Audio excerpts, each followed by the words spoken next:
नमस्कार दोस्तों, आपका स्वागत है दराना न्यूज चैनल पर, जहां हम आपको लेकर चलते हैं देश दुनिया की सबसे बड़ी और ताजा खबरें।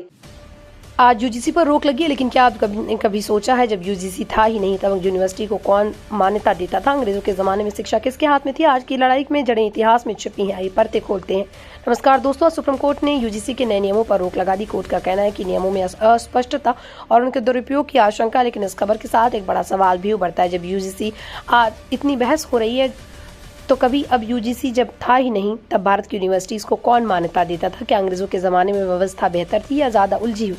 इस वीडियो में हम आज विवाद से छिपे पीछे जाते हैं, इतिहास की उस परत तक पहुंचेंगे जहां से भारत की आधुनिक उच्च शिक्षा व्यवस्था शुरू हुई। यूजीसी यानी यूनिवर्सिटी ग्रांट्स कमीशन, ये शिक्षा मंत्रालय के अंतर्गत काम करने वाली एक वैधानिक संस्था है। इसका काम है ये तय करना कि देश की यूनिवर्सिटीज और कॉलेज किस स्तर की पढ़ाई करें, कौन सा संस्थान मान्यता पाएगा, किसी सरकारी अनुदान मिलेगा, पढ़ाई परीक्षा और शोध का स्तर क्या होगा। 1956 के यूजीसी अधिनियम के बाद ये संस्था उच्च शिक्षा की रीढ़ बन गई, लेकिन ये रीढ़ अचानक पैदा नहीं हुई।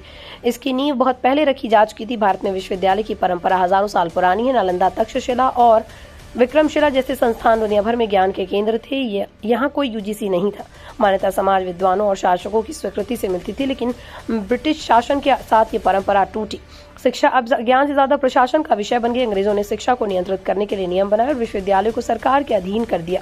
ब्रिटिश काल में विश्वविद्यालय की स्थापना और मान्यता संसद जैसे कानूनी अधिनियमों और सरकारी आदेशों से होती थी। 1857 में कलकत्ता, बॉम्बे और मद्रास विश्वविद्यालय बने। इन्हें सीधे ब्रिटिश सरकार की मंजूरी मिली। कोई स्वतंत्र नियामक संस्था नहीं थी। शिक्षा विभाग और गवर्नर जनरल की भूमिका सबसे अहम होती थी। निगरानी समान थी।